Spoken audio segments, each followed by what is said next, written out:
Matagumpay na naisagawa ng Gigmoto Municipal Police Station, katuwang ang mga barangay tanod at miyembro ng KKK, ang gift-giving activity sa Barangay Biong Gigmoto, Catanduanes.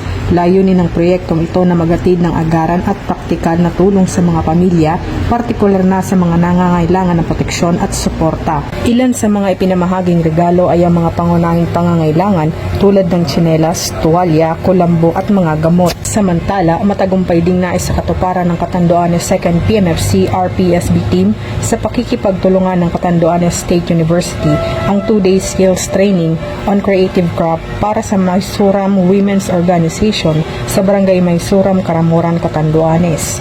Isang patunay ang dalawang aktibidad na patuloy ang pagtutulungan at malasakit ng kapulisan at komunidad tungo sa mas ligtas at maunlad na Catanduanes. Mula dito sa Legazpi City, Albay, ako ang inyong PNN correspondent, Patrolwoman Vanessa Sol, alagad ng batas, tagataguyod ng Balitang Pulis.